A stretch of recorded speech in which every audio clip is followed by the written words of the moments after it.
Décidément. Deuxième partie de l'Africa Newsroom. Merci si vous nous rejoignez. Je suis toujours avec Tiambel Gimbayara, journaliste et directeur de publication de La Voix du Mali. Thierry Mouélé vient de nous rejoindre sur ce plateau. Bonsoir. Bonsoir, bonsoir. Bonsoir à vous. Merci de nous avoir rejoints. Vous êtes écrivain et enseignant. Avec vous, on va pouvoir revenir très largement sur l'actualité en République démocratique du Congo, et c'est dans notre grand angle.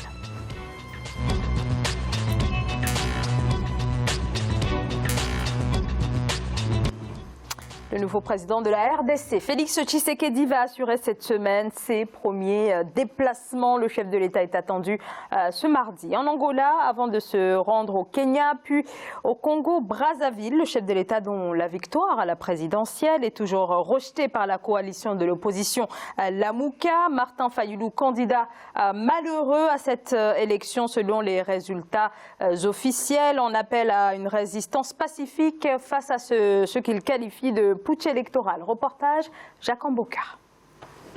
C'était son premier meeting après l'investiture de Félix Tshisekedi comme 5e président de la République démocratique du Congo. Devant des milliers de ses sympathisants rassemblés à la place Sainte-Thérèse ce samedi 2 février, Martin Fayulu a d'abord rendu hommage à Étienne Tshisekedi avant de revenir sur les résultats de la présidentielle. Il continue de revendiquer sa victoire à la dernière présidentielle et en appelle à la résistance pacifique. Résistance pacifique! Je vous appelle à la résistance pacifique. Il ne faut pas prêter oreille ailleurs. Il n'y a pas un autre président. Moi, je n'y crois pas, car je suis celui qui a été élu par le peuple. Martin Fayulu a par ailleurs lancé un message d'unité dans un contexte où les résultats de la présidentielle a créé des divisions au sein de la population. Il a livré un message contre les tribalismes qui se dessinent. Pour ses partisans, il faut faire éclater la vérité des urnes. Nous sommes venus réclamer cette victoire du peuple congolais tant recherché. On l'a voté massivement et nous avons droit à pouvoir réclamer ces votes. Et aujourd'hui, nous venons matérialiser ces vœux avec notre présence. Vous voyez combien de fois nous sommes nombreux ici. Le meeting de la Mouka était un double test. Un test de mobilisation pour les candidats malheureux à la présidentielle, mais aussi la garantie d'un état de droit pour le nouveau régime. Le meeting de Martin Fayulu s'est déroulé sans heurts ni arrestation. Un rassemblement qui a eu lieu ce samedi à Kinshasa. Plus de 20 000 personnes étaient présentes. Thierry Mouélé, alors un grand rassemblement certes, mais dans la mesure où la communauté internationale a reconnu la victoire du chef de l'État Félix Tshisekedi, est-ce que la marge de manœuvre de l'opposition de Martin Fayulu n'est pas en train de se réduire? Il faut déjà dire que il faut saluer déjà cette première sortie, n'est-ce pas, de Fayulu qui a éprouvé, n'est-ce pas, la machine sécuritaire et même aussi le maintien de l'ordre. Le nouveau président qui a décidé, c'est-à-dire Tshisekedi, Félix, qui a décidé d'axer, n'est-ce pas, son mandat sur le respect des droits de l'homme et puis évidemment aussi de comprendre qu'une chose est particulière liée au fait que la coalition soutenue par Bemba et puis évidemment Katumbi, derrière Fayulu, a montré ses limites. Ses limites parce qu'elle était beaucoup plus axée sur l'appui, n'est-ce pas, de certaines puissances qui comptent sur la richesse, n'est-ce pas, du Congo pour continuer à jouer les troubles faits dans la politique interne du Congo.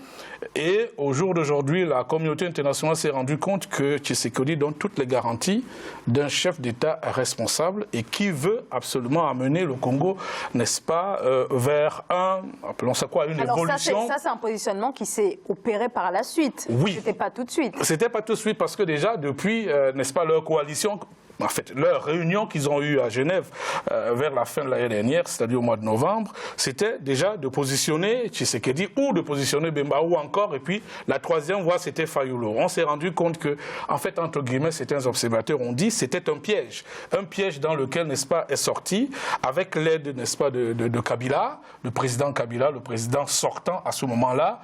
On s'est rendu compte qu'il fallait sortir de là, sinon il allait y avoir des compromissions par rapport, n'est-ce pas, à l'avenir du Congo, Et surtout avec la révolution, y compris la révolution, n'est-ce pas, au niveau du droit minier, qu'a opéré le président Kabila. Il fallait consolider cela avec des acquis pour quelqu'un qui est foncièrement nationaliste. Et c'est ce qui est en train de se passer aujourd'hui. On se rend compte que non seulement Bemba, pardon, je parle de Bemba, non seulement Tshisekedi donne des garanties, n'est-ce pas, à la population interne du Congo, mais il en donne également, n'est-ce pas, à tous les pays autour du Congo. C'est pas pour rien qu'il s'empresse, n'est-ce pas, d'aller voir le voisin angolais. C'est pas pour rien qu'il a envoyé des ambassadeurs en Union européenne. C'est pas pour rien qu'il essaye de multiplier, n'est-ce pas, des gages et des garanties que le Congo va préserver. C'est aussi pour se protéger, parce qu'il n'a... Est-ce qu'il n'est pas nouvellement venu sur la scène politique? Est-ce qu'il n'apprend pas aussi à connaître ses voisins? Est-ce qu'il n'a pas une marge de manœuvre réduite à l'intérieur du pays? Le problème, c'est de savoir exactement. On en a parlé. Il est tout nouveau, c'est vrai, mais il faut quand même qu'il donne des gages, à la fois diplomatiques, mais également géostratégiques, n'est-ce pas, à tous les acteurs du Congo. Parce que le Congo est un enjeu économique planétaire. Ce n'est pas simplement un problème d'Afrique. C'est un problème qui regarde les Chinois, qui regarde les Américains, qui regarde les Russes, qui regarde, n'est-ce pas, la composante géostratégique de l'Union européenne. Donc, tout le monde doit pouvoir se dire notre petite mangeoire va être sauvegardée. Et au jour d'aujourd'hui, c'est le cas. C'est pour cela que Fayulu est en train, n'est-ce pas, de perdre pied. Parce qu'on a pensé à un moment que toute la coalition, y compris l'Église chrétienne, y compris Rome, y compris... D'ailleurs, vous avez vu que presque toute la propagande, entre guillemets, de Fayulu est faite par, n'est-ce pas, des journaux chrétiens, y compris en France. Donc, les garanties que Fayulu avait données à un certain nombre de personnes, aujourd'hui, sont battues en brèche par la, appelons ça quoi, la réelle politique de Tshisekedi. C'est ce que je peux dire pour le moment, et ça montre aussi que Tshisekedi a réellement l'appui de Kabila derrière lui, et qu'il n'y a pas de peau de banane, n'est-ce pas, sous ses pieds. On attend de voir, mais pour le moment, c'est ce que je peux dire, n'est-ce pas, pour l'instant. L'appui de Kabila, certes, mais il faut reconnaître quand même que Kabila a été plus habile qu'on ne peut le penser. Tout le monde avait mis les radars sur Ramazani, croyant Tout à fait. que le dauphin légitime, c'était celui-ci. Mais déjà, avec les pourparlers de l'opposition qui ne s'entendaient pas autour du candidat unique, et le lendemain, on rappelle même que Tshisekedi avait signé l'adhésion à la candidature de Fayulu. Mais c'est sa base qu'il a rappelé, la pression, qui a fait pression, et ça a ouvert une voie dont s'est saisi les électeurs du Congo d'abord, ensuite dont s'est saisi la majorité en place, qui n'a pas perdu du tout la face dans cette situation. Ben, il faut aussi noter une chose, c'est que non seulement la base a joué un rôle essentiel, mais la base a bien... Il ne faut pas non plus oublier qu'au départ, oui, au départ, c'était véritablement Tshisekedi qui était, appelons ça quoi, le joker, en tant que parti d'opposition, le leader d'opposition, ouais, pour remplacer... Le jeu politique a fait que Tshisekedi n'a pas eu droit au chapitre à la désignation, parce que Bemba tapis dans l'ombre et Katumbi dans l'ombre ont préféré jeter leur dévolu sur Martin Fayulu. Tout à fait. Et Fayulu savait pertinemment que son parti n'était ni majoritaire et que cette pole position, le fait de voler cette pole position à Tshisekedi n'était pas sans conséquence. Le problème aussi, c'est que Tshisekedi a récupéré tout ce qui a comme, appelons ça quoi, les avoirs, entre guillemets, géostratégiques, stratégiques et même populaire de son défunt père, en récupérant le parti, mais également en récupérant toute la dose de sympathie que les populations internes au Congo, et notamment dans sa zone de résidence et dans sa zone d'extraction, ont, n'est-ce pas, pour son père. Donc, cette coalition, il ne faut pas oublier que Tshisekedi... Mais cette coalition, elle va jusqu'à Kamere. Et Kamere avait une promesse d'être Premier ministre qui ne sera pas tenue, oui, parce que tout simplement, la majorité n'est pas entre les mains, la majorité. Mais il sera amplement servi, parce que Kabila est quand même le conseiller, n'est-ce pas, de minuit de Tshisekedi. C'est-à-dire qu'il est le grand visiteur du soir, si ce n'est pas l'inverse, que c'est Tshisekedi qui lui rend visite, n'est-ce pas, pour prendre conseil, parce qu'il ne faut pas oublier, il est plus jeune, Kabila, mais il a plus d'expérience que Tshisekedi dans la gestion, n'est-ce pas, politique. Alors, je voudrais quand même qu'on revienne sur Martin Fayulu. Voilà ce qu'il a dit donc ce week-end lors de ce rassemblement. Je n'ai pas de problème avec Félix Tshisekedi, c'est mon frère, ce n'est pas tant lui, c'est ceux qui l'ont nommé, ceux qui veulent aller contre la volonté du peuple. Donc Martin Fayulu qui fait clairement référence à la volte-face de la communauté internationale. C'est la mauvaise foi. Il le dit, il ne veut pas de sa main tendue, mais il prend le visage de son frère dans l'église. Mais qu'est-ce que ça veut dire d'ailleurs? Qu'est-ce que ça veut dire franchement? En politique, il faut assumer. Il faut s'assumer et assumer. Il comptait sur l'Union européenne, qui lui a fait volte-face. Il comptait sur... Mais il pouvait compter sur qui alors? Il devait compter sur...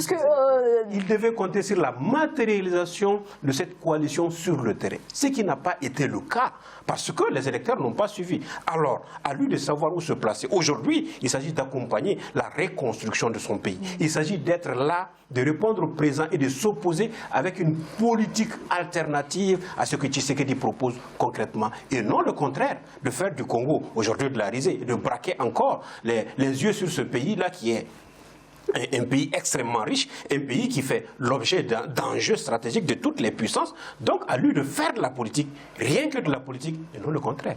Mais est-ce que c'est pas ce qu'il fait? Il rassemble autour de lui, il continue de revendiquer, parce que, alors effectivement, il y a les chiffres officiels, mais également les autres résultats qui ont été avancés, notamment par la SENCO et une partie de la communauté internationale au sujet de l'élection présidentielle du 30 décembre. Et lui, il s'appuie sur ces résultats-là pour se dire finalement que c'est lui le vainqueur de l'élection. Donc, chaque pays, n'est-ce pas, a ses institutions. Chaque pays a des règles et lorsqu'on va aux élections, lorsqu'on accepte d'aller aux élections, on accepte également de respecter, n'est-ce pas, les règles du jeu. Et les règles du jeu, c'est qu'il y a des arbitres officiels. Et les arbitres officiels, c'est la CENI. La CENI a donné des résultats officiels. Ils n'étaient pas, n'est-ce pas, du ressort, n'est-ce pas, de la coalition ou bien de l'Église catholique de se substituer et de présenter, n'est-ce pas, aux yeux du monde, un candidat supposé être celui qui a gagné les élections et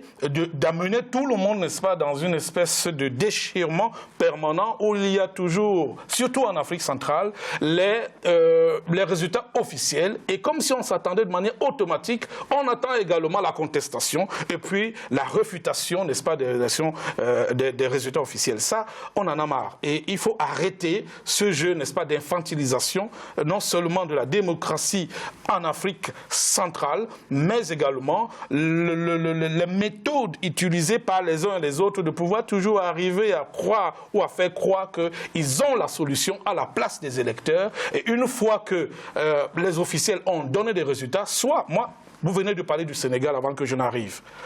Le Sénégal a une tradition, n'est-ce pas, depuis 1960 ou alors depuis 1963, des élections qui sont organisées dans ce pays. On ne trouve jamais la contestation, on ne trouve jamais la réfutation, n'est-ce pas, des résultats officiels parce que tout le monde respecte les règles du jeu. Mais justement, les enjeux, pour revenir un petit peu au cas sénégalais, j'avais posé la question de savoir, dans la mesure où on assiste actuellement à un climat de défiance de la population à l'égard des institutions, qu'est-ce que ça peut avoir comme conséquence dans le processus électoral? Donc, et cette même question s'est appliquée également pour la RDC, avant même les élections. On a commencé à remettre en question l'indépendance des institutions, donc, ce qui amène par la suite à une contestation après les élections. Quel que soit le pays au monde, vous prenez les États-Unis, vous prenez la France, le président ou bien l'exécutif nomme toujours les juges qui lui sont favorables à un moment ou à un autre au niveau du système. Même si ces juges-là peuvent se prévaloir d'être indépendants, ça dépend, n'est-ce pas, du nombre d'années. S'ils sont nommés à vie, ils peuvent se prévaloir d'une certaine indépendance, mais s'ils ne sont pas nommés à vie et qui sont liés peut-être à 1 ou 2 ou 3 ans au mandat qui est lié lui aussi à l'exécutif qui est là, on a de fortes chances qu'ils travaillent pour le patron qui les a nommés. Donc il ne faut pas être naïf. De l'autre côté, il y a la situation sénégalaise qui est en réalité l'héritage d'Abdoulaye Wade. Rappelons-nous, lorsque Abdoulaye Wade arrive au pouvoir, après la rupture, n'est-ce pas, qu'il a provoquée en 2000, en faisant partir, n'est-ce pas, Abdou Diouf, évidemment, c'est Abdoulaye Wade qui a créé les conditions de l'hyper-présidentialisation que nous avons aujourd'hui au Sénégal, en faisant modifier la Constitution pas moins de 12 fois pour renforcer les pouvoirs de l'exécutif et pour amoindrir les pouvoirs, n'est-ce pas, de l'opposition. On arrive donc aujourd'hui où le président est tout. il est le maître de la justice sociale comme la justice régalienne, il fait tout et c'est ça qui a bloqué la machine, n'est-ce pas, démocratique sénégalaise. Ça date d'Abdoulaye Wade, ça ne date pas de Macky Sall. Macky Sall est héritier de ce système et aujourd'hui on a des jeunes comme Sanko qui se disent qu'il faut arriver, n'est-ce pas, à réduire, n'est-ce pas, cette hyper-présidentialisation pour ramener la démocratie, n'est-ce pas, au ras du sol, à bas du sol, à ras de terre, pour que chaque Sénégalais puisse, n'est-ce pas, imaginer le futur sereinement. Alors, pour revenir au cas du Congo, de la RDC. Oui, effectivement, je voulais dire qu'une fois que les résultats étaient proclamés, la logique voudrait que Fayoulou et son camp se tournent vers la justice. Et que la justice ayant... C'est ce qui s'est passé. Si la justice a donné un verdict, a répondu à ces requêtes, il devait s'en tenir à cette décision au lieu de continuer en voulant privilégier la voie de l'Église. Dans aucun pays du monde, l'Église n'a pour vocation de déclarer un candidat gagnant. Tout à fait. Cette position a tellement été faible, ça l'a affaibli, a affaibli son positionnement politique sur l'échiquier national, de telle sorte qu'il lui a fallu un temps pour pouvoir rebondir par des meetings en évoquant aujourd'hui une résistance pacifique.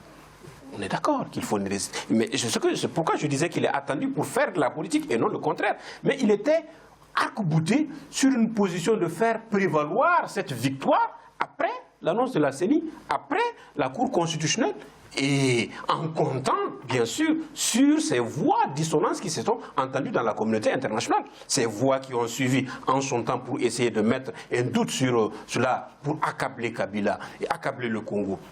Saboter le processus, a montré tout de suite ses limites. Même l'Union africaine n'a pas échappé à cette brèche-là, parce qu'elle voulait aller à Kinshasa contester cela.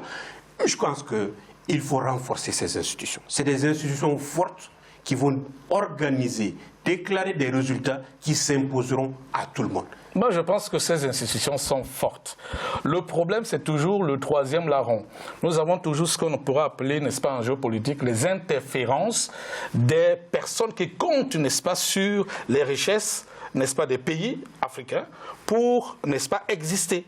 Si vous regardez tout ce que le Congo représente, le Congo à lui tout seul, c'est le poumon énergétique de toute l'Afrique, à lui tout seul. Donc, vous imaginez tout ce qu'il y a comme richesse au Congo, ben, il y a des gens qui ne vivent que de ça, de la prédation économique des pays dits en voie de développement. Donc ce sont eux. Et il faut maintenant aller vers l'éducation des populations pour que les populations comprennent qu'il est de leur intérêt que la paix sociale règne et que l'expression démocratique est la leur. Quel que soit le cas, on part déjà avec une division. Il y aura un vainqueur et un vaincu. Donc, d'une manière ou d'une autre, il faut plutôt s'armer. Peut-être qu'il ne faut pas cristalliser les positions jusqu'à la rupture ou à l'affrontement. Voilà. Alors, donc, c'est justement ça le problème. Il ne faut pas qu'on arrive toujours à des belligérances. Aujourd'hui, on a ce qu'il appelle la résistance pacifique. On en a aussi des exemples, par exemple, au Cameroun, de la même résistance pacifique, mais ça donne toujours des débordements à un moment ou à un autre, où, n'est-ce pas, l'État est obligé, n'est-ce pas, de taper du poing sur la table, parce qu'on ne peut pas vivre éternellement dans des contestations et éternellement, n'est-ce pas, dans le désordre. Donc, c'est ce qui arrive là. Il commence aussi, Fayoulou, par la résistance pacifique. Qu'est-ce que demain sera? Il faut déjà accepter les règles du jeu et savoir que soit je perds, soit je gagne. Mais à chaque fois, en Afrique centrale, qu'il y a des élections, il y a toujours, rappelez-vous le cas du Gabon, il y a toujours des gens qui se lèvent pour dire « si ce n'est pas moi, c'est moi ». Et c'est ça qui est dommage. Mais la question, bien sûr, est beaucoup plus large que ça. Pour terminer sur cette mobilisation qui ne va peut-être pas avoir des conséquences sur l'issue du vote en RDC, néanmoins, est-ce que ces rassemblements, cette mobilisation peut représenter une menace pour la légitimité du président Félix Tshisekedi et pour son nouveau gouvernement qui pourrait être exposé comme ça à un risque de remise en cause de façon répétée? Et il faut craindre la déstabilisation du pays, la violence, il faut craindre cela, mais jusqu'à preuve du contraire, Tshisekedi et l'équipe qui a en charge des responsabilités aujourd'hui s'en tire pas mal. Il rend visite aux forces de l'ordre, il trace une ligne rouge qu'il ne veut pas dépasser, il ne veut pas de blessés, il ne veut pas de victimes. Mais quand un gouvernement prendra fonction, quand une majorité se dégagera, Est-ce qu'on va continuer à provoquer les forces de l'ordre? Est-ce qu'on va aller à l'usure? Est-ce qu'on va continuer à marcher? Est-ce qu'on va casser? Est-ce qu'on va... En ce moment, il y aura une réponse légale de l'État, du droit qui va s'imposer à tout le monde, le respect. Et ça, merci à tous les deux. On va marquer une très courte pause et on se retrouve dans quelques secondes. À tout de suite.